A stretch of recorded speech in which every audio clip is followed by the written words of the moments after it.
Some of you may be, how to avoid victim mentality. Some of you may be there now. And how do we reverse that? But yeah, surviving the victim mentality. I mean, let's just start off with, it's not kind of like something that we want to do. It's kind of like something we have to do to be able to survive in this business and to become successful. So, is it okay, Chris, if I ask questions? Absolutely. Yeah, Absolutely. okay. So, let's just first define what victim mentality is. Anybody want to throw anything out there as far as like what could qualify as that type of thinking? I got a few here for you guys. Okay, so Perfect. examples of victim mentality could be like, hey, nobody's out here to help me. You know, some of it is like, I don't have enough support. You know, our prices are too high. Poor me, like this sucks. I can't find great staff. They're just not, I just can't find them. They don't exist. Maybe you have certain views about a certain, generation group. I can't afford it. I can't afford staff. It doesn't make sense for me. It's just the ROI is not there. The leads are too expensive. The leads are not good. The leads are not quality. You know, I don't have enough time. I have so many other responsibilities, my family and, hobbies and interests. And it's just not enough time for me to be able to do this. It's just too much. And then, Chris's favorite, my DM, he won't support me. I'm pretty sure that's not what is anyone's on your mind, but the victim mentality is out there. I just hear it with other agents, and it's not something that I understand. I can relate to it because I've had that mentality. When I was new, it was just really difficult, and I was just, hey, this is so hard. What am I doing here? Is this the right thing for me? Why did I put myself into this? It's just like feeling sorry for myself. But I guess over the years, I've tried to change that mindset. And then I just want to share with you guys the four things. I did actually prepare something this time, Chris. So, uh, so I want to try to do a good job for you guys. So let's try to get out of the mindset. I will start off with number one here. Okay. So number one is gratitude. All right. So, let's just start off with gratitude. First of all, at least we don't live in Ukraine. People want to go to work, but they're just thinking of, okay, well, what is it safe there? Should I free this area? Where should I go? Like, they're not even thinking about like work. They're just thinking about survival. Okay, so that just happens to be just geographical lottery where we were born, and we didn't have any control of that. We just had luck of being born in this country. So we should just start off there that at least we should be happy that we live in the US and some of these problems that we think are problems are really not really that big of a deal if you really put it into perspective.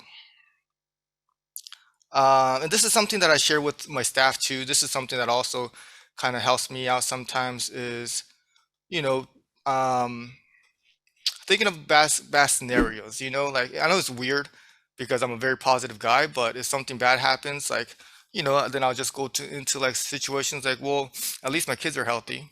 If something happened to my kids, if I got a call from my wife and they said this or that, and that would be a really bad day. Or if something happened to my eyesight, or you know,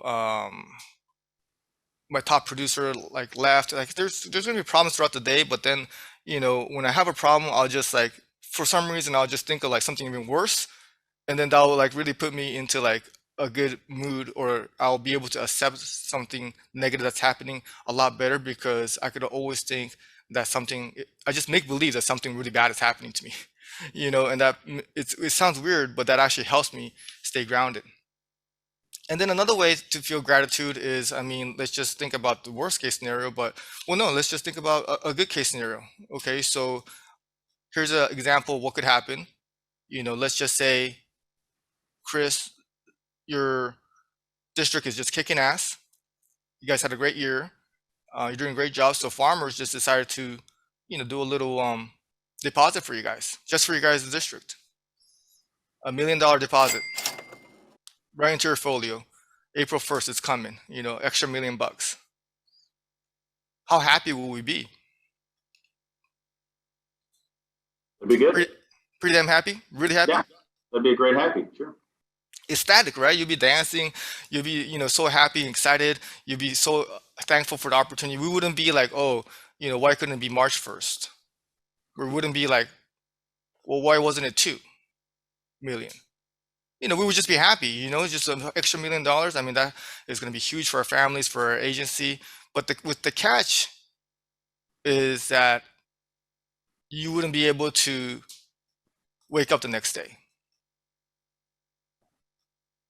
Will we take that offer?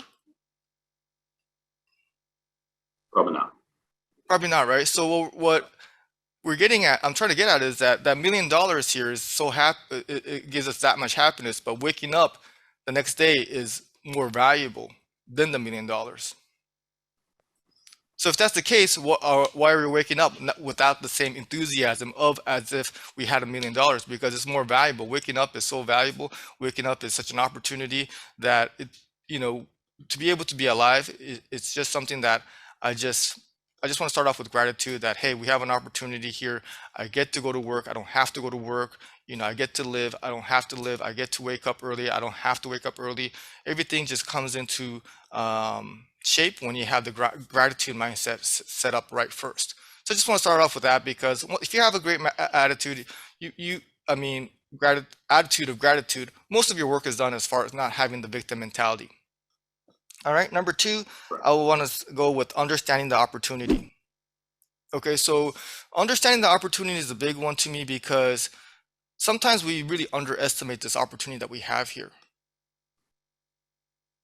So if you really appreciate the opportunity, then we're going to understand the opportunity. And if you understand the opportunity, you're going to make the best out of this opportunity. Like, I have a producer that came from a different, agency situation.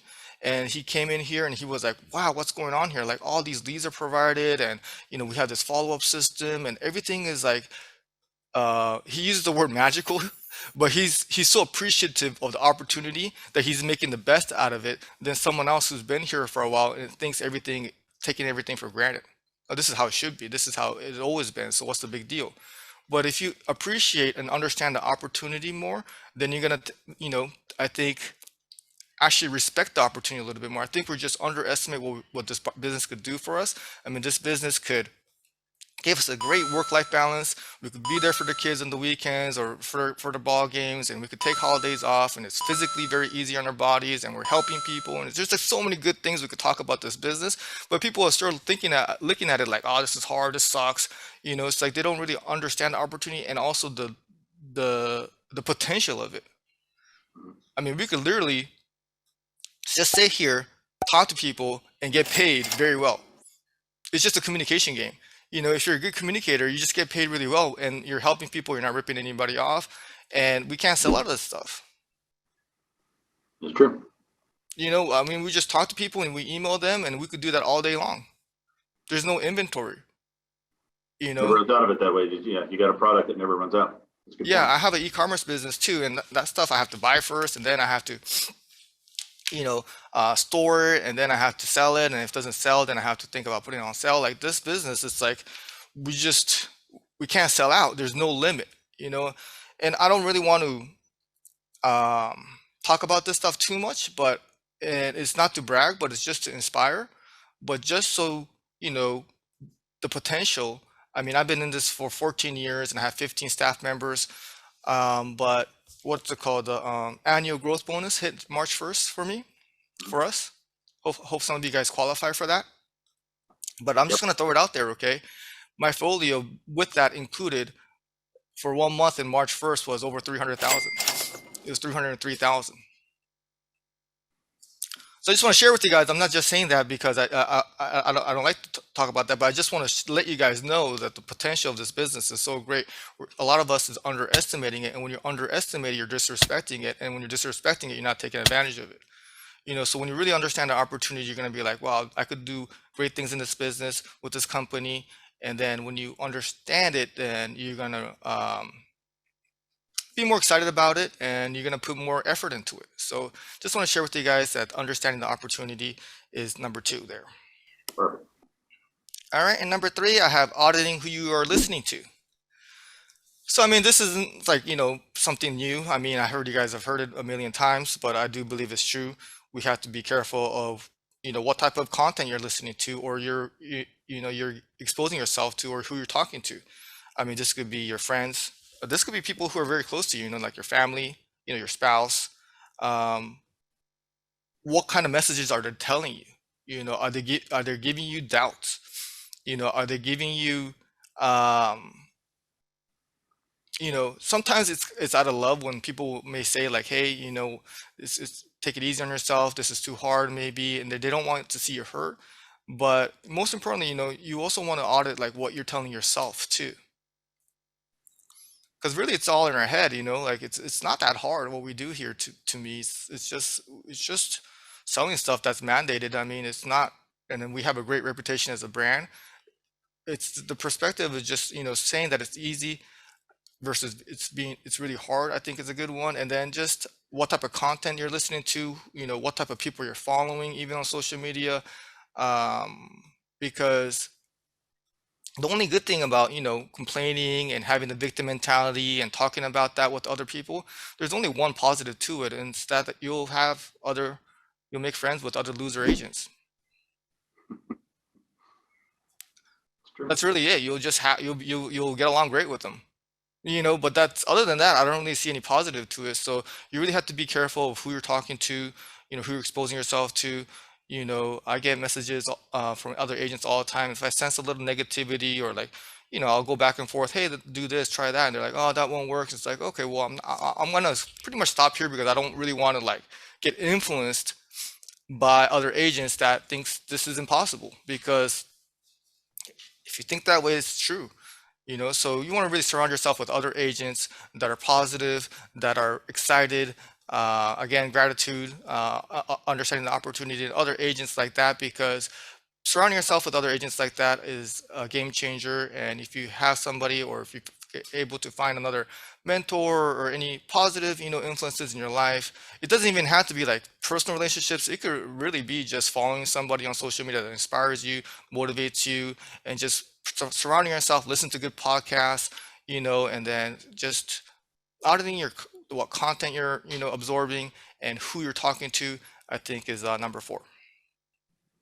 All right, and then number three, sorry. Number four is developing the mindset, which is I want to just add here. It's just making it a habit.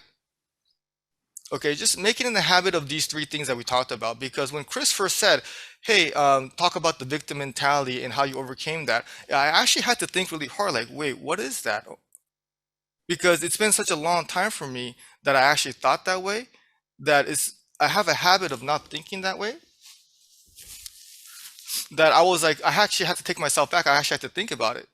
It's almost like someone asks you something like, "Hey, how come you don't eat junk food?" I was like, wait, like, I haven't done that in such a long time. I had to actually think about it, like why I don't do that, because it's so obvious to me that it just becomes a habit. Your default mind state status is not victim mindset, so you're so far removed from it that it just becomes a habit of not thinking that way. So if you do it for years and years of having these great attitudes, then it just you're not susceptible at all. You're not in danger of it, because you removed yourself so far, and it's just a habit of thinking positively with gratitude, that you just want to do it for such a long time that you really don't go there at all anymore. So I actually it was really hard thinking about like, wait, what is victim mentality? Because um, I just haven't really put myself in that mindset for a long time. And then you want to talk to your staff about it. Your staff are the ones that are doing a lot of the sellings, and you really want to just have a habit of not complaining about. We never want to talk about farmers expensive, because even if it is, we just don't even. That's not even like, we don't say that. It's like cursing. It's like we're not supposed to say that. Like we can't say that. Or we have troubles, then we try to look for the opportunity, because there's opportunity in every struggle. And I feel like once you have the habit of just, first of all, influence yourself into a positive mindset, and then talking to your staff about it, then you're gonna have a good culture of um, people around you. Because again, we influence each other. So I don't want one negative staff member to influence another staff member. So I'm almost like the positivity police here, to make sure everybody has the right mindset. And then once it's a habit, then it becomes a lot easier. Hey, Dan, okay, I'll put you on the spot, concerning that. I mean, it's one thing of controlling our own thoughts, but now kind of in the environment. I mean, how do you address it in the situation? How do you address it at the moment that, you've got a staff struggling with being positive, or, dealing with a long hold time, or dealing with, an underwriting situation that shouldn't be, they don't feel should be in that scenario or take that much time? How do you, I mean, obviously the culture breeds itself, but how do you catch something in the moment that is not your own personal feeling, and to keep that mentality? I mean, if someone is struggling, um, wow, that's a good question. I mean, I don't really see them really struggling really too much. If they're struggling, um, they don't really express it, so I think they do a good job. Some of the newer people may struggle a little bit with certain things, but hey, I just say, hey, don't worry. It's not a big deal. I kind of look at it like I look at things more of a big picture. So it's like, okay, well, this the one didn't get accepted by underwriting. Oh, let's move on to the next one. Don't worry. Like I don't put any like type of extra pressure on them. Like, hey, you did a bad job on. Well, I will have to say that at certain times. But if it's out of their control and if their intent is good and they're really trying their best, then I just say, hey, thanks for trying. We couldn't close that one, or we couldn't. Underwriting wasn't on our side with that one, but let's move on to the next one. There's so many businesses for us to write. I'll tell you guys, with the whole times, I have a lot of empathy for you guys on that one, because once you reach a presence council, then you do get a little bit better service when it comes to that. So I'm not even sure if I'm supposed to share that, but uh, that there is some benefit of doing really well, because then farmers will want to help you out a little bit too. So that's a challenge too. But if I had to deal with long hold times and chat times, then I will just accept it and take accountability and be like, hey, you know what? We have to write more business for farmers to kind of take us more seriously and support us. You know, we could look at it in a way, and it's easy for me to say too, but or I would just strategize. Okay, well, uh, this person will be on the hold, and then we'll just have this list of things that we want to talk about. I don't actually know because I'm not sitting there, but if there's any challenges there, I will think of opportunities to make it a little bit more efficient. And then if someone, a more common one maybe in my office is like, hey, we can't sell anything. Someone's having a struggle with selling. Then again, I'll take accountability into the situation, and instead of being a victim, I'll be like, try to become a victor and say, hey, how can we win this situation? Okay, maybe I'm not giving you enough leads. Maybe the lead quality is not there. What am I not doing for you? Maybe I'm not giving the right training. There's training materials I want to expose you to, or maybe I need to personally train you too, or maybe it's a mindset thing. So anytime there's a little challenge, and what I like to do, what we talked about, Chris, which was great, is take 100% accountability of whatever issue it is, and Mhm. say, hey, how can I make this situation better? Because if you have the victim mentality, then you're taking control away from what you can do, because you're saying that, hey, this is happening to me, so there's nothing I could do about it. And it's almost an excuse mechanism, because you're saying you don't want to take accountability because you don't want to say like, hey, it's my fault. It's easier to say, hey, it's that thing's fault that I'm struggling. So it comes down to sometimes insecurity, because if you're insecure, you don't want to say, hey, this is my fault. It's easier to have an excuse and say, hey, this is farmer's fault, this is it's not something else's fault, so you protect your own ego. But then to have growth, you want to just look into yourself and be like, this is my fault. Sure. Well, I mean, we can hit the nail on the head right here too. I mean, I'm sure there was probably a thought process, in somebody's mind on here when they heard, you have a different situation when it comes to old time because you're at President's Council. Okay, you're at that level. Somebody probably thought, well, farmers should have a system to where we're all the same, or we all get that scenario. That should be equal across the board, so we can all grow and all rise. I mean, obviously, you went through, not having that mentality, and you fought through those scenarios to get in the situation where you are. But that is a victim mentality that could pop up just from a comment that's made that you did, or that you've already been through. And that's and hopefully I'm wrong on that. but I'm probably not in the sense that that's probably something somebody thought. And when you have that, the longevity of always working to avoid that, it does make other things in the agency easier. It makes staffing situations easier. It makes the overall attitude in there easier. So the little things, I mean, the one non-renewal, the one household I didn't get, kind of just skirting along on minimum premiums and that kind of stuff don't become such a bigger deal or don't become so large that I can't overcome them in that day. So Yeah, yeah, and I'll share with you guys. It took me 11 years to become a President's Council member.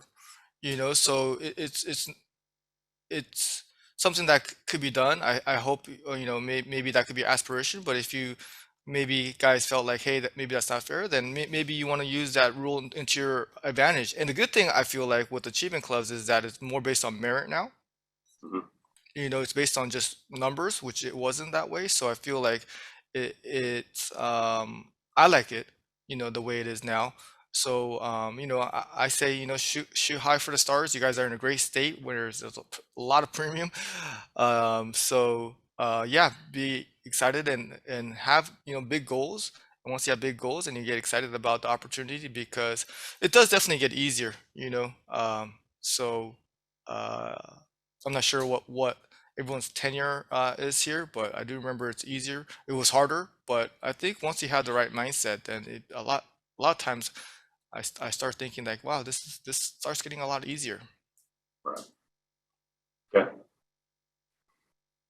Does anybody have any questions to this point or anything specific? Morgan, is there anything out there? No, there's nothing in the chat as of right Okay. Perfect.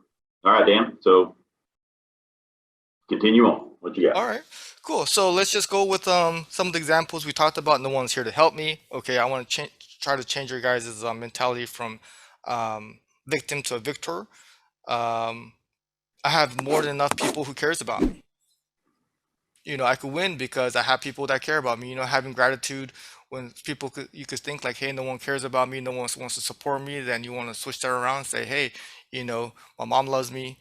There's plenty of people that are in the same situation. Maybe reach out to people and, hey, this is the person I want to kind of follow or learn from, and just feel like you have support. Okay, our prices are too high. Okay, that could be a victim mentality. I think the victor mentality is our brand has a great reputation in our community. Just switching it up, the way we think about it. Hey, people know farmers, people love farmers, farmers has a good reputation, and there's going to be some, underwriting guidelines that are a little bit less strict. A lot of times we have a lot of different underwriting situations that are a lot lenient, at least in California. So you want to think about the positive of the company. Hey, we're competitive here. Yeah, we're not competitive here, but there's different angles for you to look at. But in general, you just want to think really good about the company and really love the company that you're representing, because that's going to come through in your sales process too, and how your staff thinks about it. So I think if you just don't, when I hear agents complain, it's like, dude, you have no shot. If you don't like the brand, then it's like, why even, why are you even a farmer's agent? So just really believe in the brand, and that's going to come through, and your sales process, your sales conversion is going to be a lot higher if you really have great relationship and attitude about the brand. Okay, I can't find great staff. Okay, that's victim mentality. Having victory mentality could be, great people are out there if I look hard enough. So again, taking accountability of the situation and switching it around. I can't afford leads. I'll be able to afford leads very soon. Hey, on the next renewal, I could afford a little bit more. If I tried this, if I sell enough, then I could get more leads. So a lot of it is, I guess, related to accountability, but instead of taking control away from taking the control back, because if you say, hey, this is the situation, that's the situation, you can't do anything about it. But if you take accountability, hey, if I sell more and if I have good renewal rates, retention rate, then I'll be able to afford these in the future. Or I'll be able to find out what the good lead source is, and just having a positive mindset there. I don't have enough time. Okay, I'll just cut back on watching Netflix. You know, you just think, hey, I could figure this out. Instead of saying I don't have enough time, I'll just do this, I'll just do that. You know, and just thinking of different ways of you know, that just reminds me of a story where I was just kind of coaching an agent, and he was like, well, not really coaching, we were just friends. And he was like, man, I just don't have time. There's just so much time I need to do to figure out the automation system to, you know, because I was telling him what I do. You know, you got to do the automation system, and you got to, you know, post all the time, and you have to, you know, recruit with this, and you have to, you know, send out these type of emails, and just telling him all the stuff he has to kind of get set up. And then he was like, man, I just don't have enough time for that. I was like, okay, you know, well, I just wanted to help you because, you know, we used to be old friends. So we are still old friends. So that's just what I want to share with you guys. I share with you. And then he was, you know, later on in the conversation, he was like, hey, have you seen that, you know, Game of Thrones? This is a little while ago. I was like, no, I haven't. It's like, what about this show? I was like, no, I haven't seen that. It's like, what about this show? You haven't seen any of the show? He listed it along like freaking 10 shows that he's seen the whole series. I was like, no, and he just, you know, 30 minutes ago was complaining how he didn't have enough time. So I thought that was interesting where we make excuses because we don't want to take accountability, because if he invested 10% of that time, he would have all these systems set up to be able to have his agency run with automation, which is like kind of like having like 2 or 3 extra employees. So it's definitely worth our time. So maybe auditing how you spend your time. My DM won't support me. Another one that I mentioned, reach out to Chris tomorrow. He'd be there. I could already tell, you know, that he cares about your agents. So these are, again, victim mentalities that we want to overcome, because we have all the support that we could have. You know, we work in an industry where we just are so lucky to be in. So I just want to share with you guys how good it's been for me. Yeah, you know, it is hard in the beginning, but, you know, even in the beginning, I wish I would have thought it wasn't that hard. Like, I don't know why I was thinking it was so hard when it really, I shouldn't have. It's like we're not in a situation where we're fighting in a war, or we're selling a product that's like, you know, making our subconsciously we feel bad about. You know, there's different industries where it's like you're selling stuff that's bad for people's health. You're doing things that are, uh, you know, maybe unethical. We could be working at a broker's office and charging broker fees. There's so many different businesses. You could be, you know, out there on, you know, selling cars, you know, where it's hot, and or houses where you can't, you know, you can't work on, you have to work on the weekends. There's just so many different industries out there that is challenging, that I just feel like, man, we're just so lucky to be in this business where we get residual income. So just want to spread positivity with you guys, and just think of it as like, you know, some people have asked me like, hey, when share me about the time you hit rock bottom and how you overcame that. I was like, man, there hasn't been anything that like difficult in this business that I went through, you know. Yeah, like, I couldn't really think about it, you know. Some of the guideline changes changed, but we adapted to that. And with experience, you're just going to be like, oh, this is just another one of those. Yeah. You I mean, start seeing a there's pattern.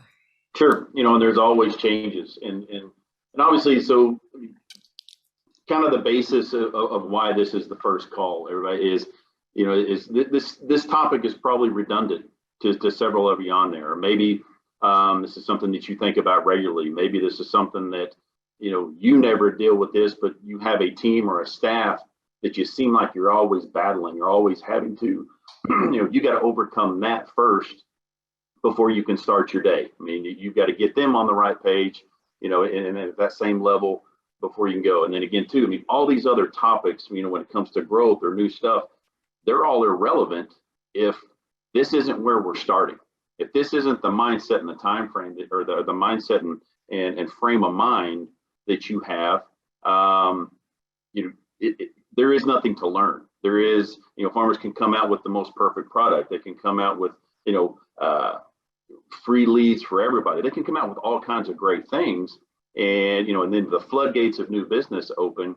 But if we're battling and jumping in and out and in and out of this concept, then we don't ever get the full benefit. We don't ever get the full range of it. So, you know, it sounds elementary, but it is also so important in the basis of anybody that's successful in what we do, and why I wanted to start with this topic. And I think that I saw one question pop in. What was that a comment, Morgan?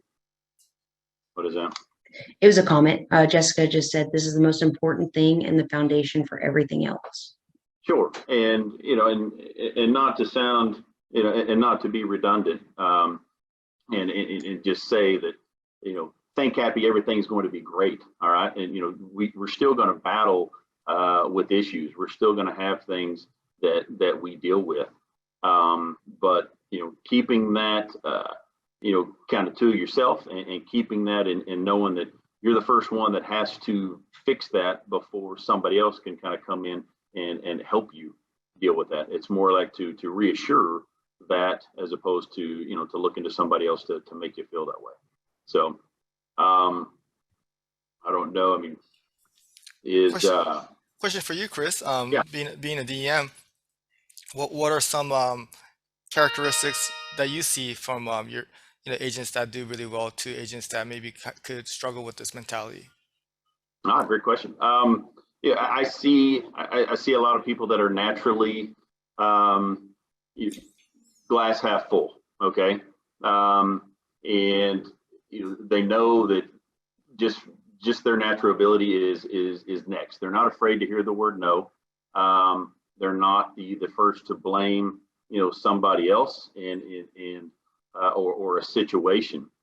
But the ones that focus on really setting aside time to create a system that works for them, and it's not necessarily just trying to plug and play what another agent's doing or another one. It's really taking the time, like you said, and it may just take 15 minutes. And there's also some people may be sitting there thinking, I would love to do that, and that makes so much sense. But I don't even know where to start to create a system, because my mind doesn't even work of how do I need to start organizing my day.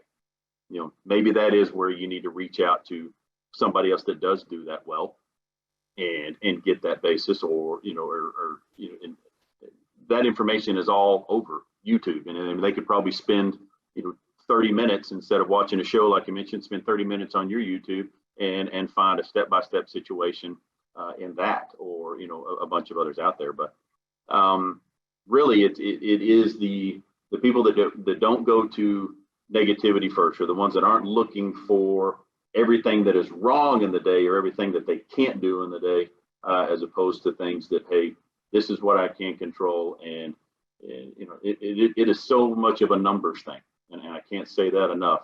Is the more opportunities you give yourself, you can't quote and talk to 5 people in our market today and expect to grow or be excited about anything. It just doesn't. But then again, too, when you talk to 100 to 200 people a day, you're going to find a lot of reasons to be upset about something or to be in a bad mood, because not all those people are going to really, it's not going to be a good time for them. So, how do you brush that off? How do you go to the next? And, and I guess that's the main thing that I hope everybody kind of grasps on, is whether you are making $300,000 a month or you're making $300 a month, the concept is still next. I have got to talk to another person. I have got to talk to, and keep going, because this opportunity is stupid lucrative. It's, can be stupid positive. And that's, where we're at in what we do. And it's crazy that I never thought of it, as the fact that we never run out of a product. That sounds so basic, but in an easy concept, but I never thought of it that way. So that's kind of what I take away from this, is how simple that is. But no, I'm never going to be at the end of the day and like, well, heck, we got to go home because I don't have anything else that I can sell today. I hit my limit, or my month. So. Yeah, very well said, Chris. I think, I do agree with you. Sometimes it is a little DNA thing. It's kind of who we are. If we look at things glass half full or empty, Mhm. and we kind of have a default mindset, but that default mindset could be changed over time. Sure. So just with things I said, hopefully it just helps us just be more positive. And like Chris said, because he's seen so many agents, that the positive ones and the glass half full ones are the ones that win. So why not try to push ourselves more that way. You know, the Correct. default stage, you know, if you see something, because the glass is the same, you know, it's the, we all know how that, you know, perspective, you know, how the analogy works. But if you see a glass, then, you know, audit yourself when you're thinking like, oh, you know, wait, no, that's the negative way of thinking about it. Let me think about it this way, because winning agents do that. So just auditing yourself of your thoughts and controlling your thoughts is going to make a big difference. And like, you know, I'm glad Jessica said that. It's really the foundation. We could have talked about all the nitty gritty stuff about, you know, how to set things up or how to hire and how to set that up. But if this isn't fixed, if the well isn't fixed, then nothing could really develop from there. So I'm glad that you guys started off with this topic. I'm really honored to be part of it, because it helps me, you know, remind myself how important this is, Right. because it's really, you know, the start of our journey from here on Sure. out. And that's what we're going to, I mean, that's what this will kind of blossom into, is breaking that down into the nitty gritty.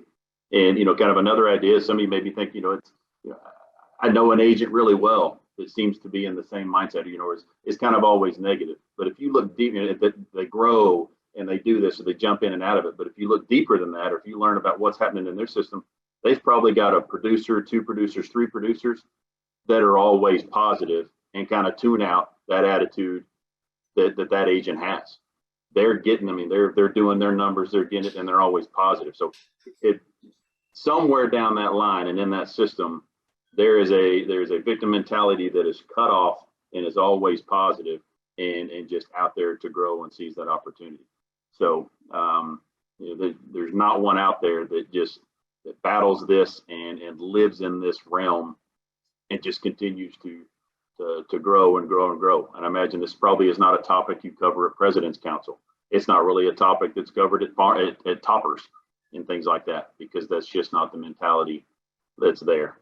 So Yeah, anyway. I love that, Chris. Yeah, the office culture, you know, I think that's part of the reason when I recruit for people, that's literally the only thing I look for. I don't look for experience. I don't look for skill. I Mhm. just look for, do they have these, you know, do I share this? Do we have the same values when it comes to like, you know, what you believe in? Because again, it's kind of a DNA thing. So I could influence them a little better, but a lot of times people's way of looking at things is kind of how they are. So if they're positive and they have gratitude, then I, I'd rather take that person and teach them the insurance, you Mhm. know. So being around people, because, you know, a lot of times, you know, due to COVID and stuff like that, we are in the office most of the time. We spend time with each other.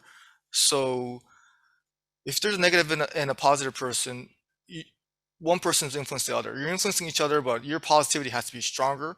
And then, you know, you want to influence your employees the right way. But if you could start off with a staff member or people in your office that are positive, then that's just going to make a world of difference. So if you look for people, if you guys are out there recruiting, then that's really the number one attribute that I look for. And just want to share with you guys, agents, that you guys are very blessed to have a DM like Chris, who's, you know, trying his best to get some positive information out there to help you guys. Because yeah, that's really all we can ask for from a DM. So yeah, great job, Chris. I want to acknowledge you for setting stuff like this up. Well, this is for all of y'all. I mean, this information is to help everybody grow. Obviously, I'm not looking for a plug for us and what we do. It's just, you know, iron sharpens iron, and the more we can get together in this and discuss these topics and move forward with all the changes in the information. But it does start with attitude and believing in the brand and what you do in that opportunity. So perfect. Thanks for your time, everybody. Hope this was helpful. We look forward, and we'll get the next one scheduled out and see y'all soon. Talk to y'all later. All right, see you guys. Thanks, guys.